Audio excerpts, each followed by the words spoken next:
everybody, welcome back to my channel. It is so good to be back. It's been, I think, about 3 years or so since I've last posted anything, and so I've been itching to come back. So you probably clicked on this video because you have been thinking about whether you want to have children or not, and maybe this has been going on for several months or maybe several years. So I'm going to share with you what I did to help me eventually make that decision. So let's get straight into the video. So one of the tips that I have for you was to clear my plate from any busyness. What I mean by that is when you are super busy all the time, whether that's, you know, you're in university or in your career, your relationship, whatever that may look like, the busyness does not allow you to tap into the intimacy piece of making such a big decision like that. Clear yourself from the noise, you know, even like social media.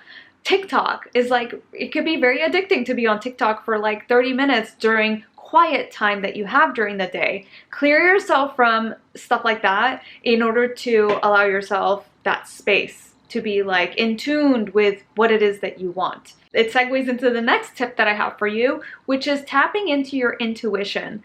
Every single big decision that I've ever made was based off of my intuition. And that's that place in your heart where when you're questioning whether you want to move forward with something, or if you're, again, making a big decision, even if you're not 100% sure, it's like internally in your gut, you're like, but I know that's right. Like, even though it doesn't make sense, that's the direction I'm going to go. That's your intuition. So tapping into your intuitive hit and trusting that it's like your compass to what your next step is. And I personally, my beliefs is that your intuition is a lot of times connected to God, universe, whatever you want to call it. For me, it's God. It's connected to God speaking to me and providing me with downloads as to what direction He wants me to go.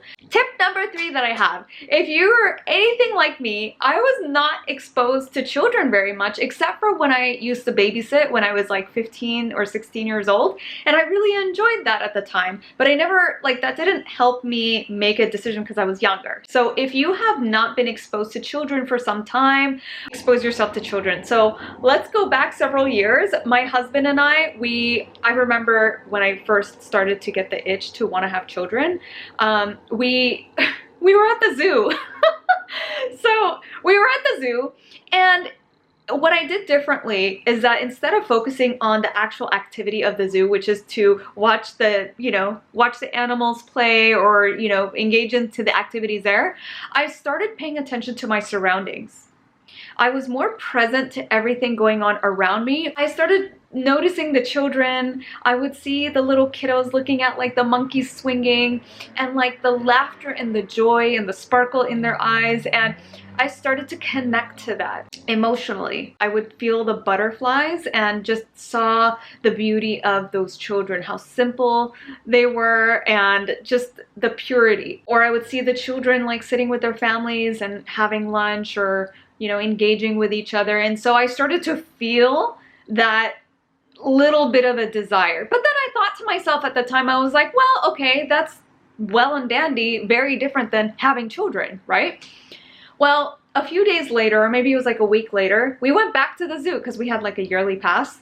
So we went back to the zoo to stroll around, and I did the same thing, and that itch got even stronger as I paid attention to the little kiddos. And I started sharing with my husband, like, you know, kids sounds really nice. Like, that's something that I am interested in exploring. And so that conversation started to happen. The next thing that I did that was very supportive, really forecasting. So you know, just like how you forecast with your career or your business, if you have like a quarterly goal that you follow to keep you accountable to meeting those goals, or maybe you have like a yearly vision that you have for your business or your job, whatever that may look like, I forecasted when it came to children. And what does that look like? It looks like looking in the future about not 5 years or 6 years. I looked like 20 years in the future. And from there, I did like reverse engineering. And so I imagine myself being 55, 50, and looking back 20 years. And I asked myself, okay, Mariana, if you did not have children over the course of the next 20 years, would you be happy? Would you regret the decision of not having children.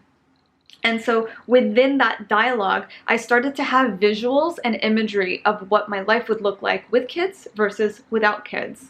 So start thinking of the things that you do, right? Like think of summertime. You go to the beach, you travel, you go on picnics, whatever those things are. Start imagining what your life would look like with or without kids. Like I would think of anniversaries, I would think of Christmas, I would think of birthdays, like big events like that as well.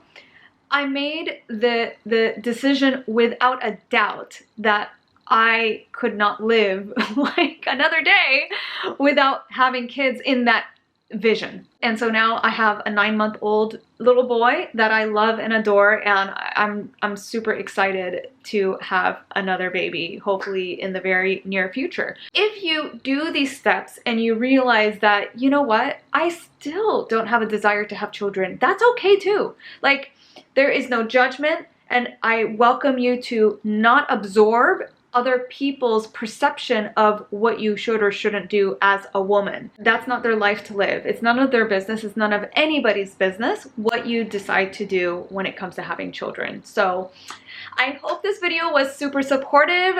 Give it a big thumbs up and subscribe to my channel. And please comment below what supported you the most and share with me where you're at. I would love to hear your stories. Stay tuned for more content on motherhood and things that I have learned along the way that's been supportive. All right, see you later. Bye.